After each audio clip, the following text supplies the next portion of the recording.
欢迎您收听民间恐怖故事。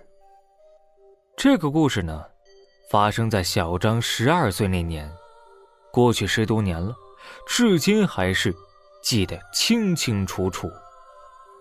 那天他和他爸妈一起到奶奶家给奶奶过生日，吃过晚饭，大人们又拉了会儿家常，回家的时候已经是晚上10点多了，街上已经没有什么人了。妈妈因为爸爸在酒桌上喝的有点多，有些失态，埋怨了一路了。他爸呢，也只是听听，不敢顶撞。小张因为在生日宴会上喝了太多饮料，突然尿急，就朝着一小巷子跑去。没办法呀，他爸妈就站在那儿等着撒尿回来。于是他就跑到旁边一个没人的小巷子里，解开裤子，就尿在了一面墙上。一泡尿滋出来，嘿呀，这人一下子呀就放松了。而就在他提上裤子也往回走的时候，就听到小巷子里传来了一些很急促的脚步声。他就很好奇呀，就往脚步声传来的方向看了一眼。此时此刻，小张所在的尽头是交错的另一条小巷子，很黑，只能听见杂乱的脚步声，却看不到人。当那些人跑到尽头了，小张才隐约看到好像是3个人，穿着很奇怪，他们快速地在小张面前一闪而过。因为小巷子里很暗，并没有灯，小张完全没看清他们的样子，但是感觉他们脸上戴着面具。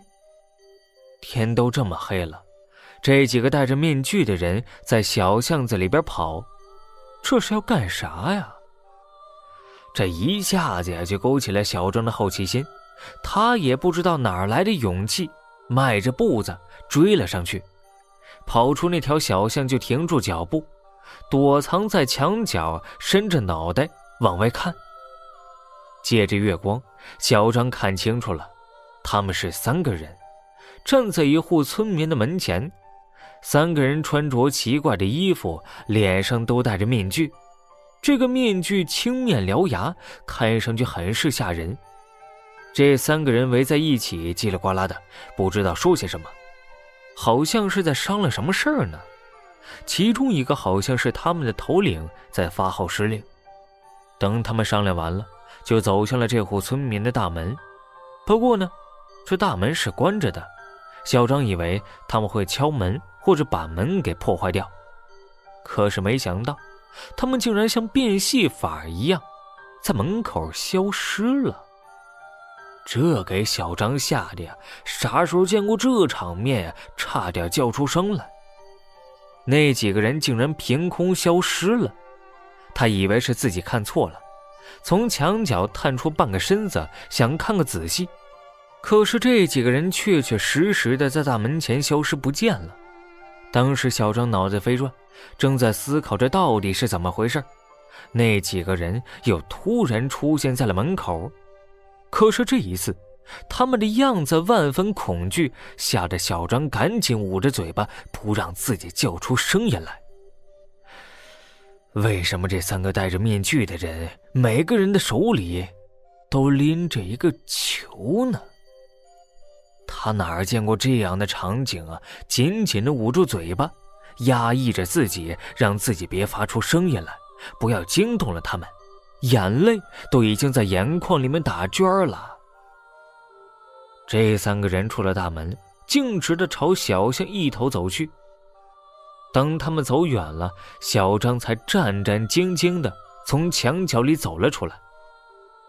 他实在是不敢相信刚才所看到的一切，愣愣地站在原地，不知道如何是好，感觉两腿发软，想迈步离开，却感觉双脚无力，抬不起脚来。就在这个时候，他爸妈找了过来，他们说等了一会儿呢，就是不见小张回去。回头找到他的时候他已经不见了。他俩就顺着小巷子一路找过来，这才看到小张。小张也顾不得他爸的埋怨，结结巴巴地说：“爸妈，我看到几个怪人把一家人给杀了。他爸一听就火了，可能是因为太着急了，根本不相信他说的话，还把他训斥了一顿。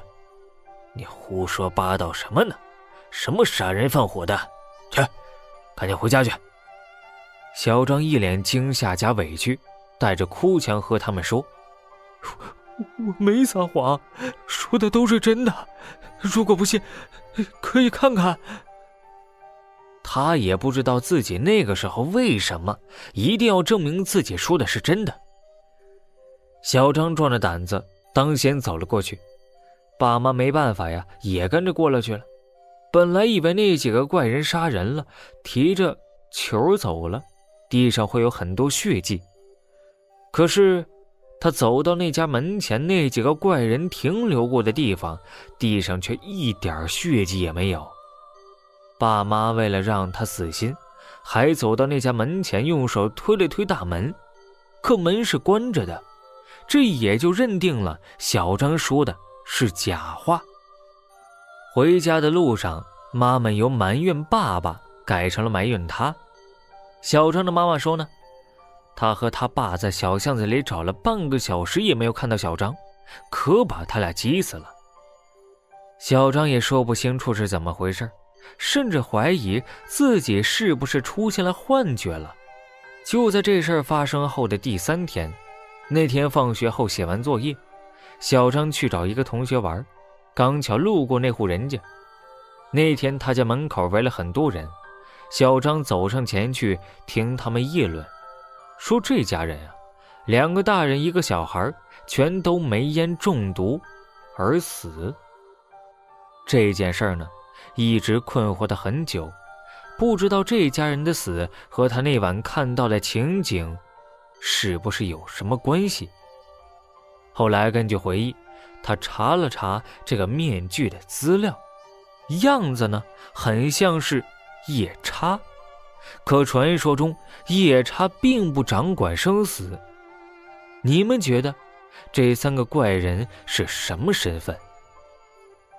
好了，故事来自网络，不足为信。收听更多精彩内容，订阅关注，别忘了